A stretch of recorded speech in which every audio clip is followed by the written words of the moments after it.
नमस्ते सभी विद्यार्थियों को। स्वागत है आप सभी का। यदि आप भारत की किसी भी PGT exam, RPSC first grade, second grade, lab assistant की तैयारी कर रहे हैं तो आज हम एक टॉपिक डिस्कस कर रहे हैं इंसुलिन हार्मोन के बारे में। देखो है ना, इंसुलिन हार्मोन हमारी अग्नाशय ग्रंथि से स्रावित होता है, अग्नाशय की बीटा सेल के द्वारा।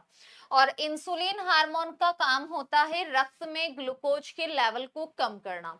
यदि इंसुलिन की कमी हो जाती है तो ब्लड में ग्लूकोज का लेवल बढ़ जाएगा।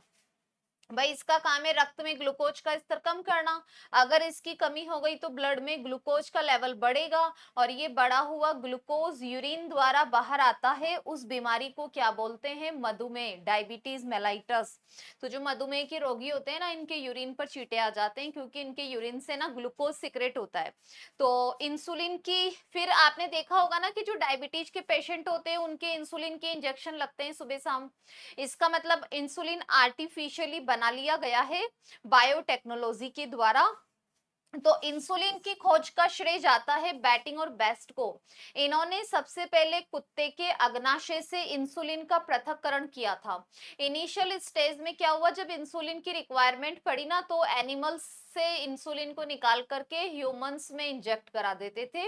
लेकिन फिर उस इंसुलिन से इंसानों में क्या होता था? एलर्जी होती थी। तो फिर इसीलिए बायोटेक ने ही आर्टिफिशियल इंसुलिन बनाया।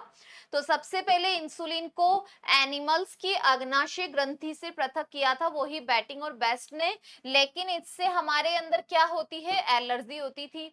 तो फिर इंसुलिन बनाया, वो भी देखेंगे। अच्छा, आपने ये भी देखा होगा ना कि इंसुलिन के हमेशा इंजेक्शन ही लगते हैं, इंसुलिन की कभी टैबलेट यूज नहीं होती है। क्योंकि हमारे मुंह से जब इंसुलिन अंदर जाएगा तो हमारे स्टमक के अंदर प्रोटीन का डाइजेशन हो जाता है। तो हमारे स्टमक में प्रोटीन का डाइजेशन हो जाएगा, अतः ऑरल इंसुलिन का कभी भी यूज नहीं करते हैं, उसका इंजेक्शन लगाते हैं डायरेक्ट ब्लड में, तो वो ऑर्गन्स पर काम करता है। अब इंसुलिन की स्ट्रक्चर देख लो। इंसुलिन हार्मोन पहले इनिशियल में प्राक हार्मोन की फॉर्म में मिलता है, जिसमें 3 चेन्स होती हैं, A B C peptide chain. Peptide मतलब प्रोटीन की चेन होती है, क्योंकि जो इंसुलिन हार्मोन होता है ना, ये प्रोटीन से बना हार्मोन है। इंसुलिन हार्मोन किससे बना हार्मोन होता है? प्रोटीन प्रकृति का हार्मोन होता है। तो ये कृत्रिम रूप से बनाई है ना, अतः आपसे एग्जाम में क्वेश्चन पूछेंगे ना, प्रथम कृत्रिम रूप से बनाई गई प्रोटीन वो इंसुलिन है। तो जब ये ना ए बी सी तीनों चेन्स होती है ना, तो ये इनएक्टिव फॉर्म में होता है, इसको बोलते हैं प्राक हार्मोन। और इस स्टेज में ये कौन सी फॉर्म में होता है? इनएक्टिव, निष्क्रिय अवस्था में होता है। जब इसमें से सी चेन को हटा दिया जाता है तो इसमें ए और बी चेन बचती है। और इसकी दोनों ए और बी चेन किसके द्वारा जुड़ी होती है? डाई सल्फाइड बॉन्ड के द्वारा जुड़ी होती है। मैंने आपको बताया ना, इंसुलिन प्रोटीन से बना हार्मोन है। और प्रोटीन किसकी बनी होती है? प्रोटीन बनी होती है एमिनो एसिड्स की। तो इसके अंदर टोटल एमिनो एसिड कितने होते हैं? 51, 51 अमीनो अम्लों से बनी होती है। तो इसकी ए चेन में 21 अमीनो अम्ल, बी चेन में 30 अमीनो अम्ल। तो टोटल अमीनो अम्ल कितने हो गए? 51। और दोनों चेन्स होंगी वो। अब ये जो ए और बी फॉर्म में आया है ना, ये है एक्टिव इंसुलिन। ये ध्यान रखना, ये वाला जो इंसुलिन ना, ये वाला है सक्रिय, ये सक्रिय इंसुलिन है। और इस फॉर्म में था वो निष्क्रिय था। अब देखो, ये तो नेचुरल हो गया है ना। अब इसको हम बनाया कैसे? तो बायोटेक्नोलॉजी के द्वारा 1983 में सबसे पहले अमेरिका की इली लिली कंपनी ने इंसुलिन को क्लोनिंग के द्वारा बायोटेक्नोलॉजी से तैयार किया था। और मैं आपको ये भी बता दूं, कृत्रिम इंसुलिन का नाम, आर्टिफिशियल इंसुलिन जो मार्केट में मिलता है उसे कहते हैं ह्यूम्युलिन। तो इसको कैसे बनाया, उसकी टेक्निक देख लो। ये ध्यान रखना कब बनाया था? 1983 में अमेरिका की इली लिली कंपनी ने ये इंसुलिन की जीन ले ली। बायोटेक्नोलॉजी के अंदर रिकॉम्बिनेंट डीएनए टेक्नोलॉजी में क्या करते हैं? जो इच्छित जीन या डिजायरेबल जीन है, अब ये यहाँ पर एक प्रकार की इच्छित जीन हो गई, हमें हमें इसको सिंथेसिस करना है ना, तो ये हमारी इच्छित जीन हो गई। इसी को ही फॉरेन जीन भी बोलते हैं, इसी को ही एलियन जीन भी बोलते हैं। इसको एक प्लाज्मिड के साथ जोड़ देते हैं। और यहाँ पर प्लाज्मिड किसका लिया? ई कोलाई बैक्टीरिया का प्लाज्मिड लिया।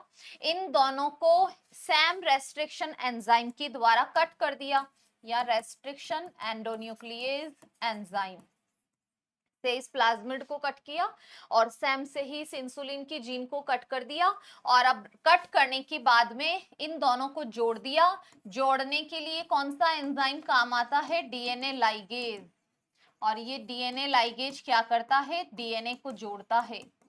तो इसने दोनों डीएनए को जोड़ दिया, इच्छित जीन को और इस प्लाज्मिड वाले डीएनए को इस डीएनए लाइगेज ने जोड़ दिया। अब ये प्लाज्मिड है, इसके साथ में इच्छित जीन जुड़ गया और ये बन गया है रिकॉम्बिनेंट डीएनए। अब इस रिकॉम्बिनेंट डीएनए का परपोषी कोशिका में स्थानांतरण करना क्या कहलाता है? ट्रांसफॉर्मेशन। इसको हिंदी में कहते हैं रूपांतरण। तो ट्रांसफॉर्मेशन का मतलब क्या है? ये जो रिकॉम्बिनेंट डीएनए बना, इसको परपोषी कोशिका होस्ट सेल में ट्रांसफर किया। और यहाँ पर होस्ट सेल भी कौन सी ली थी? ई कोलाई की ही होस्ट सेल ली। और इसमें देखो रिकॉम्बिनेंट डीएनए को ट्रांसफर किया, इसके अंदर जाकर इस प्लाज्मिड ने रेप्लिकेशन किया। जब इसने रेप्लिकेशन के द्वारा अपनी बहुत सारी कॉपियां बनाई तो उसके द्वारा इस इच्छित जीन की भी बहुत सारी कॉपियां बनी, जिनको आइसोलेट करके इंसुलिन को और जीन बैंक में या जीन लाइब्रेरी में स्टोर रख सकते हैं। तो इस प्रकार से मधुमेह के रोगियों का इलाज किया गया। और जो आर्टिफिशियल इंसुलिन बनाई उसका नाम क्या है? ह्यूम्युलिन के नाम से ये मार्केट में मिलती है। ये क्वेश्चन भी एग्जाम में आता है। तो इसी तरीके की रोचक जानकारियों के लिए पारुल आडवाणी साइंस एप्लीकेशन को डाउनलोड करें और इस पर आपको बायोलॉजी के ऑल एग्जाम्स के थ्योरी कोर्स और टेस्ट सीरीज मिल जाएगा। First grade, second grade, lab assistant, triple SB D, triple SB PGT. ठीक है, थैंक यू।